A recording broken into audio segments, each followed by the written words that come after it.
கர்த்தருடைய பரிசுத்த ஸ்தோத்திரம் உண்டாவதாக. சங்கீதம் 15 சங்கீதத்தை பார்ப்போம். கர்த்தாவே, யார் உங்களுடைய கூடாரத்தில் தங்குவான்? யார் உங்களுடைய பர்வத்தில் பரிசுத்த பர்வதத்தில் வாசம் பண்ணுவான்? சுத்தமாய் நடந்து நீதியை நடப்பித்து உதார சத்தியத்தை பேசுகிறவன் தானே. அவன் தன் நாவினால் புறம் கூறாமலும் தன் தோளுக்கு தீங்கு செய்யாமலும் தன் அயலான் மேல் சொல்லப்படும் நிந்தையான பேச்சை எடுக்காமலும் இருக்கிறான். ஆகாதவன் நம் பார்வைக்கு தீர்ப்பானவன். கர்த்தருக்கு பயந்தவர்களையும் கணக்கானான். ஆணையிட்டதில் தனக்கு நஷ்டம் வந்தாலும் தவறாதிருக்கிறான். தன் பணத்தை வட்டிக்கு கொடாமலும் குற்றம் இல்லாதவனுக்கு விரோதமாய் பரிதானம் வாங்காமலும் இருக்கிறான். இப்படி செய்கிறவன் எந்தெந்தைக்கும் அசைக்கப்படுவதில்லை. 5 வசனத்தை பார்த்தோம்னால நம்ம ஜீவியமாக அதில் அடங்கிட்டு இல்லை. அப்படின்னா அவருடைய கூடாரத்துக்கு தங்கத்துக்கு யாரால் முடியும்? பரிசுத்த பர்வதத்தில் வாசம் பண்ண. எப்படி வாசம் பண்ணுறது? நம்ம இந்த பிரகாரம் இருந்தால் தான் உத்தமமாக நடந்து நீதியை நடப்பித்து மனதார சத்தியத்தை பேசுகிறோம். உத்தமமாக நடக்கணும் சொல்லப்பட்டது இல்லையா? யார் உத்தமமாக நடக்கணும்? சில சமயம் நம்ம வழி விலகி தான் போகும். உத்தமமாக யாரும் நடக்கிறது கிடையாது. 100% கூட கிடையாது. 50%, 60% தான் ஒரு சில டைம் அது கூட கிடையாது. ஏன்னா உத்தமம்னு சொல்லும் போது தேவனுடைய பார்வையில் நம்ம உத்தமம் நம்ம நினச்சிருப்போம். நம்ம பார்வைக்கு உத்தமமாக இருக்கும், ஒழுங்காக நடக்கிறோம் நினைப்போம். ஆனால் அவருடைய பார்வைக்கு ஒன்றுமே கிடையாது. 4 காசு தராது. அவருடைய பார்வைக்கு 4 காசு கூட தராது. உத்தமம் கிடையாது. அநீதியில் உத்தமம் சொல்லுவார் நம்ம. ஏன்னா நம்ம மாம்சம். அவர் தேவாதி தேவன்.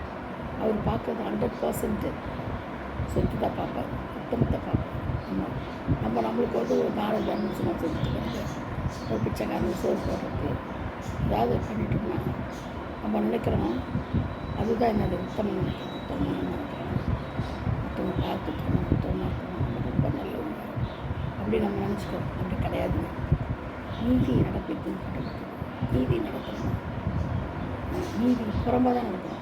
ஒரு நாளும் நம்ம ஒரு நாள் எடுத்துக்கிட்டிங்கன்னா ஒரு நாள் கூட நம்ம நீதியாக நடந்ததே கிடையாது.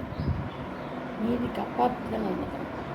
அநியாயத்துக்கு தான் அநியாயத்துக்கு தான் போகணும். அநேகருக்கு வந்து பொய் சொல்கிறதுக்கு நம்ம உண்மையாக இருக்கணும். அநீதி செய்கிறோம். அதுவும் கிடையாது. மனதார சத்தியத்தை பேசுறதே கிடையாது. எப்போ பார்த்தாலும் பொய் தான். பொய் தான். திறந்தாலே போய் வரும். சிலர் பாருங்கள் தண்ணி பாடமாக போய் பேசணும். எதுக்காக போய் பேசணும், எதுக்கு போய் பேசக்கூடாதுன்றதே கிடையாது. அவசியம் இல்லை. எல்லாத்துக்கும் போய் எதுக்கு அனாவசியமான போய் பேசணும்னு சொல்லுங்கள். ஆண்டவர் என்ன சொல்கிறாரு? உள்ளதே உள்ளதுன்று இல்லது இல்லைன்னு சொல்லுங்க. அதுக்கு மேலே மீது என்ன ஆகிடும்? தலையை வெட்ட போகிறாங்க? ஒன்றும் கிடையாது. அப்படி ஒன்றும்னா அவங்களுக்கு வந்து அந்த நீதி கழிக்க தேவையில்லையா? அது உள்ளதை உள்ளது சொன்னாலே போதும். அப்படி யார் சொல்கிறாங்க? யார் செய்யணும்னு சொல்லுங்கள்.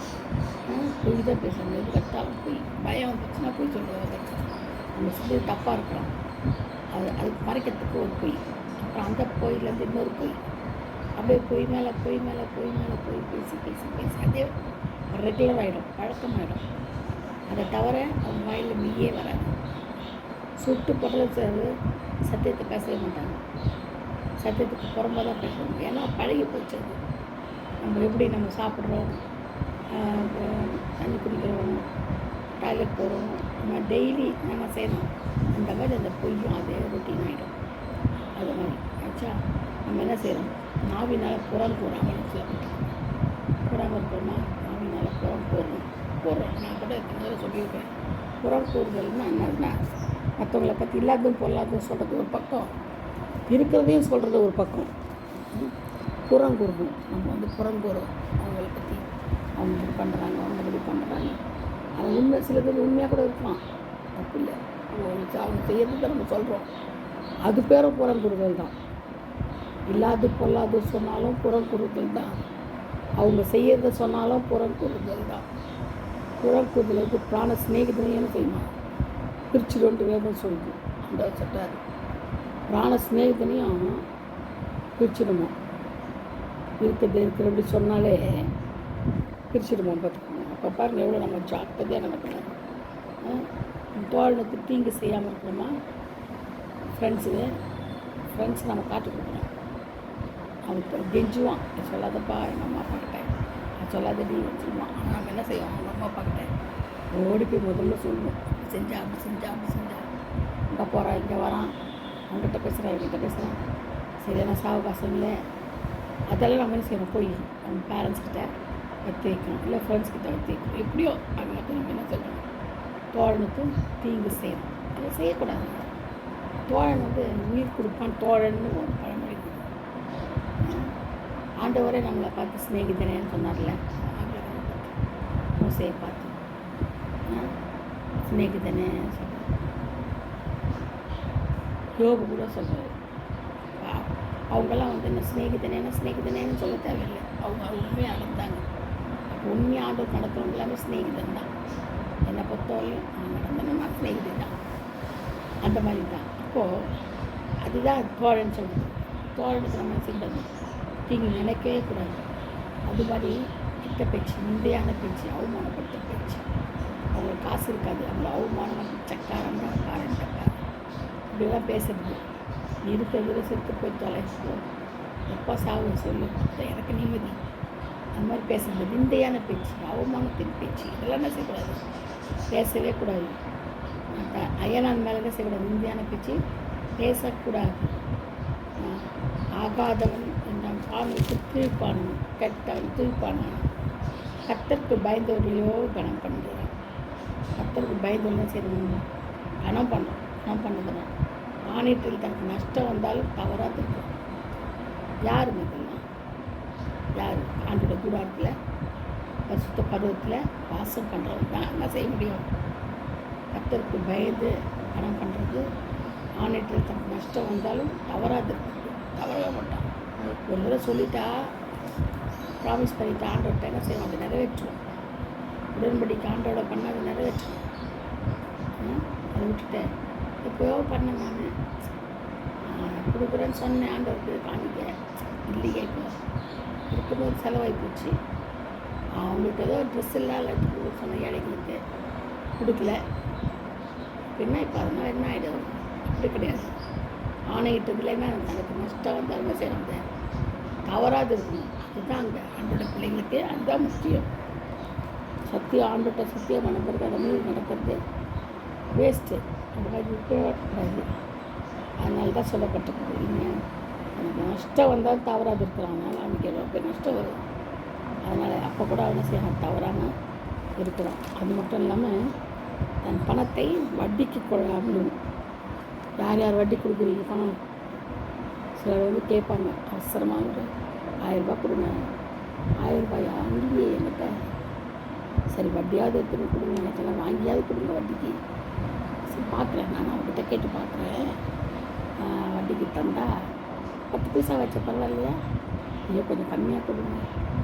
பார்க்குறேன் இப்போல்லாம் நிறைய ஓடுதே, 15, 18, 10 போடுதே, பார்க்கலாம்.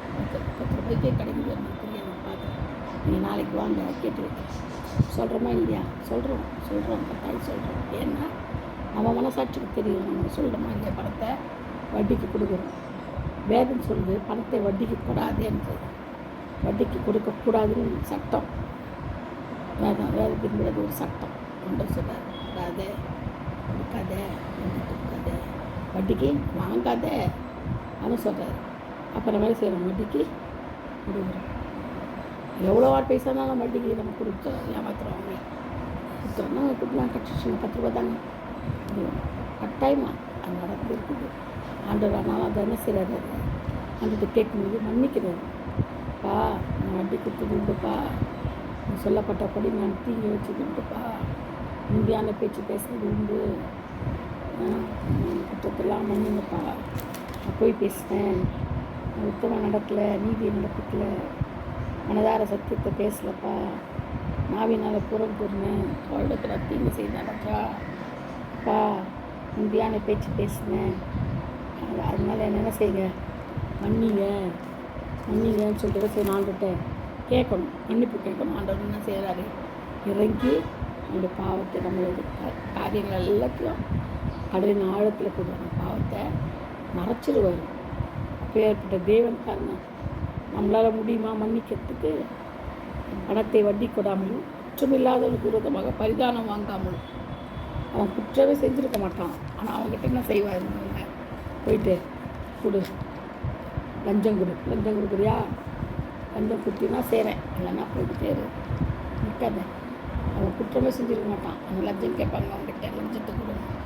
பரிதானன்றது லஞ்சம் இருக்கணுமா? லஞ்சம் வாங்கக்கூடாதுன்னு சொல்லப்பட்டது. லஞ்சம் கொடுக்கவும் கூடாது, லஞ்சம் வாங்கவும் கூடாது. பணத்தை வட்டி கொடுக்கவும் கூடாது, வட்டிக்கு வாங்கவும் கூடாதுன்னு சொல்லப்பட்டது வேதத்தின்படி. இப்படி செய்கிறவன் வட்டி கொடாமல் இருக்கணும், குற்றம் இல்லாமல் விரோதமாய் பரிதானம் வாங்காமல் இருக்கிறான், அவன்லாம் யார்? என்றென்றைக்கும் அசைக்கப்படுவதில்லை. இந்தபடி இந்த 15ஆம் சங்கீதத்தில் நம்ம அதன்படி நடந்தோம்னா நம்ம யார்? அசைக்க முடியாத பர்வதத்தை போல இருக்கும். ஆண்டோட பிள்ளையா நிற்போம், ஆண்டவர் கூட நிற்போம், ஆண்டு நம்ம கூட நிற்பார். எப்படி? நம்ம பிள்ளை சத்தியத்தை பேசுகிறான் அப்படி சொல்லி நிற்பார்.